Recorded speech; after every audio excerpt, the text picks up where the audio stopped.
Bertemu lagi dengan saya, Ibu Nur Medawati. Pada pertemuan kali ini, kita akan menyajikan tanggapan terhadap buku fiksi. Tanggapan terhadap suatu buku sering disebut dengan ulasan atau resensi. Dan memberikan tanggapan terhadap sebuah buku termasuk salah satu cara menghargai karya orang lain. Dengan memberikan tanggapan, kita sudah memberikan sumbangsi yang sangat berharga kepada para pengarang.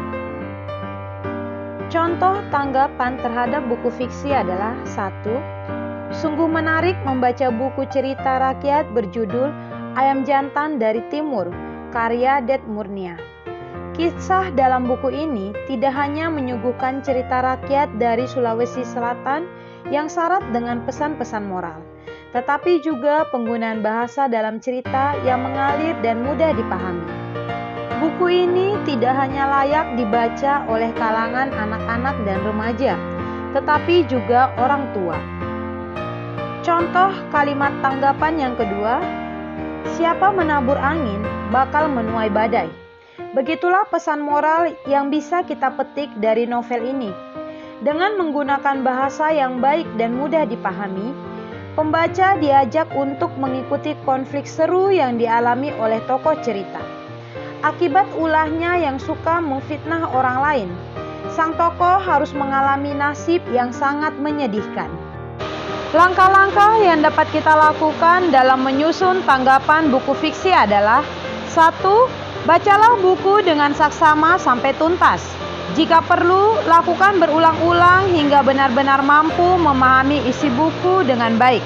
Hal ini dimaksudkan agar kita terhindar dari kekeliruan dalam menafsirkan isi buku. Langkah kedua, tandailah bagian-bagian buku yang dianggap menarik untuk ditanggapi. Hal-hal yang dapat ditanggapi dalam buku fiksi adalah 1. Konflik, 2. Latar, 3. Penokohan, 4. Sudut pandang, 5. Bahasa yang digunakan. Langkah ketiga, susunlah tanggapan secara objektif terhadap unsur buku dengan alasan yang logis dan masuk akal. Tanggapan bisa berupa pujian atau kritik terhadap kelebihan dan kekurangan sebuah buku. Jika perlu, sertakan bukti tekstualnya agar tanggapanmu benar-benar meyakinkan dan dapat dipertanggungjawabkan menggunakan bahasa yang santun. Langkah keempat, bacalah berulang-ulang tanggapan yang telah kamu buat. Jika masih ada kesalahan, perbaikilah segera. Untuk memudahkan kita, perhatikanlah susunan tanggapan buku fiksi berikut ini. 1. Identitas buku yang meliputi judul buku, nama penulis atau pengarang, penerbit, tahun terbit, dan ketebalan buku. 2. Sinopsis atau rangkuman isi buku. 3. Analisis atas unsur-unsur buku fiksi, unsur intrinsik dan ekstrinsik. 4. Penilaian buku yang meliputi kelebihan dan kelemahannya pada daya tarik teks, kebahasaan, dan isi buku. Perhatikanlah contoh tanggapan terhadap buku fiksi berikut ini. Judul buku, Surat Kecil untuk Tuhan. Penulis, Agnes Davonar. Tebal buku, 239 halaman. Penerbit, Inandra Publish. Tahun terbit, 2008. Berikutnya kita masuk bagian sinopsis. Novel ini mengisahkan tentang perjuangan seorang gadis untuk melawan kanker ganas. Gadis tersebut bernama Gita Sesawanda Cantika yang akrab disapa Keke. Ia divonis terkena kanker ganas dan hidupnya tinggal 5 hari. Kanker tersebut menyerang bagian wajah Keke sehingga ia tampak seperti monster. Namun Keke tetap berjuang untuk hidup dan mendapatkan pendidikan layaknya gadis lain seumurannya. Penyakit itu tidak diberitahukan kepada Keke karena mereka tidak tega melihat anaknya kehilangan separuh wajahnya apabila dilakukan operasi. Keke selalu tersenyum dan berjuang untuk hidup normal dan berprestasi seperti orang normal lainnya. Ayahnya pun terus berjuang demi kesembuhan Keke. Ayahnya berupaya mencari pengobatan alternatif di seluruh wilayah Indonesia, namun tidak membuahkan hasil. Akhirnya menggunakan cara medis dan dokter menyarankan untuk kemoterapi.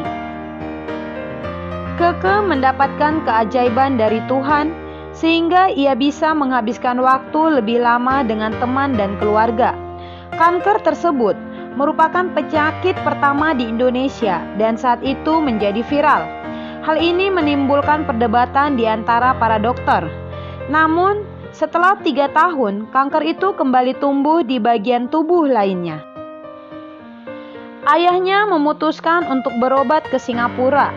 Dokter di sana pun menyarankan untuk melakukan operasi.